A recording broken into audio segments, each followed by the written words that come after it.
Muy buenas a todos, gente, ¿qué tal? ¿Cómo estáis? Bienvenidos de nuevo al canal. El cine de animación generalmente ha sido monopolizado por las obras del estudio de Hayao Miyazaki o por las grandes obras edulcoradas del conglomerado de Walt Disney, pero siempre surge alguna joyita que no te veías venir, alguna obra que es tan personal y está hecha con tantísimo cariño que inevitablemente se vuelve una obra muy personal tanto para los creadores como para la propia audiencia. Wolf Walkers es una película del 2020 dirigida por Ross Stewart y Tom Moore, este último responsable de la laureada El secreto del libro de Kells. El guión se inspira en el 1960, una época en la que la superstición y la magia se consideraban actos demoníacos porque el cristianismo había hecho mucha mella en las tierras paganas, por ejemplo, de Irlanda. Artísticamente la película es una maravilla, pero de las grandes.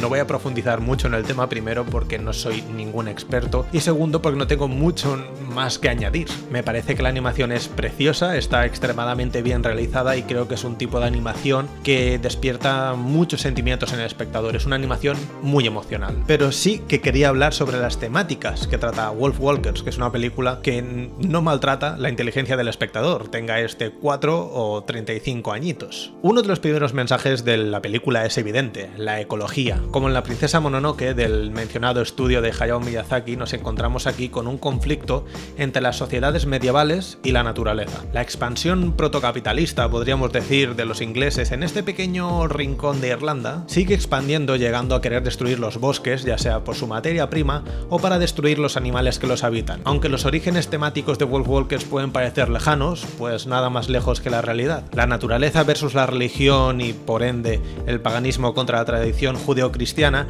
es otro de los temas que más se trata a lo largo de la película. La invasión teológica y moral del cristianismo en Europa arrasó con comunidades como por ejemplo los celtas durante la Edad de Hierro, el asatru o odinismo de las regiones germánicas del centro y del norte de Europa o el helenismo, que pertenecía a Grecia. Todos estos ejemplos se refieren a religiones o a mitologías politeístas y por supuesto el cristianismo no podía permitir esto. El punto de conexión entre todas estas comunidades básicamente es la importancia de la naturaleza, el peso que tiene la naturaleza dentro de la propia mitología o de la religión. La naturaleza, a diferencia de la espiritualidad teológica que defendía el cristianismo sobre todo en ese momento, abogaba por los elementos y por los espíritus de los mares, de los bosques y de las montañas. La satanización de todas esas creencias y sus simbolismos, como se refleja en Wolf Walkers, era una de las prácticas más habituales entre los misioneros y entre toda la institución cristiana. El poder de esta satanización llega hasta nuestros días, en la que el macho cabrío, muy en relación a los lobos, es literalmente la imagen de Lucifer. El macho cabrío y el lobo en Europa representan el poder de la naturaleza, como también lo es el león, por ejemplo, en las culturas africanas. Representa el poder cíclico de la creación y la destrucción, como la propia naturaleza, que obviamente para el cristianismo pues tenía connotaciones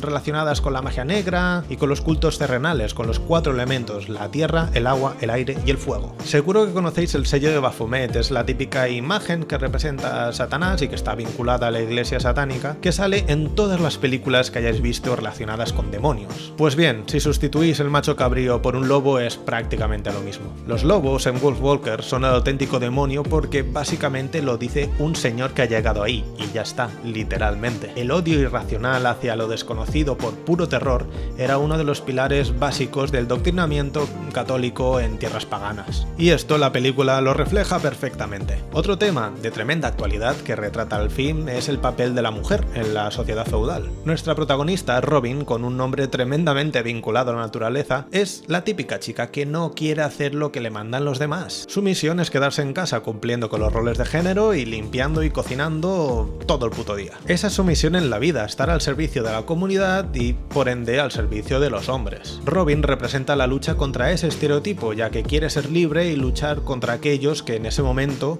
por la educación que le han dado, consideran que es el mal, los lobos. Aunque este no es un tema en el que se profundice demasiado, sí que está ahí, porque era básicamente el papel que tenían las mujeres dentro de las sociedades. Todo estaba construido con criterios de organización social, tanto dentro como fuera de las casas, y los códigos de parentesco condicionaban la vida y el futuro de estas mujeres, sin olvidar el tema del matrimonio o el tema de la sexualidad, que estaban directamente comprometidos para y por los hombres de la época. Otro tema interesante que se toca un poco de rebote en la película es la figura de los marginados dentro de estas sociedades, que al final, técnicamente, eran los primeros que estaban allí. Es decir, en el inicio de la película nos nos encontramos con un personaje de un leñador que es atacado por los lobos. Meb se acerca a este para curarle y curiosamente es el personaje que acaba con el yugo enganchado a su cuerpo durante todo el metraje. Los invasores que le quitaron sus pertenencias, que lo metieron bajo el yugo de un señor feudal y que le obligan a pagar tributos constantemente, ahora le dan lecciones de moral, lo marginan y lo exponen delante de todo el pueblo para dar ejemplo. Todas esas conductas que se escapaban un poco de lo que mandaban los mandamases de la época tenían sus consecuencias, y esto también la película lo explica de una forma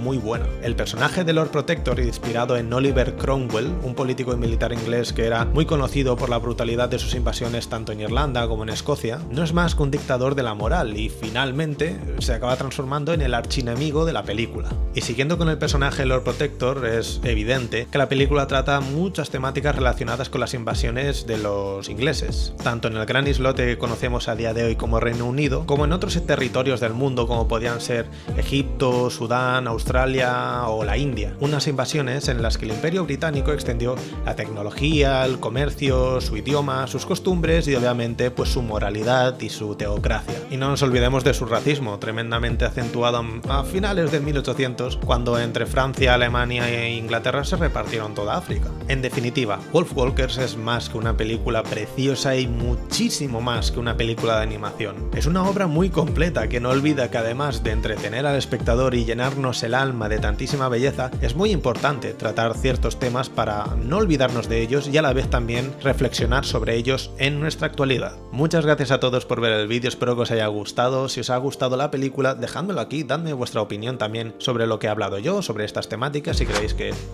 voy bien encaminado o no. Y ya sabéis, like, compartir con vuestros amigos, podéis echarle un vistazo a mi Patreon, a mi Twitter y nos vemos la semana que viene. Que vaya muy bien, hasta luego. Adiós.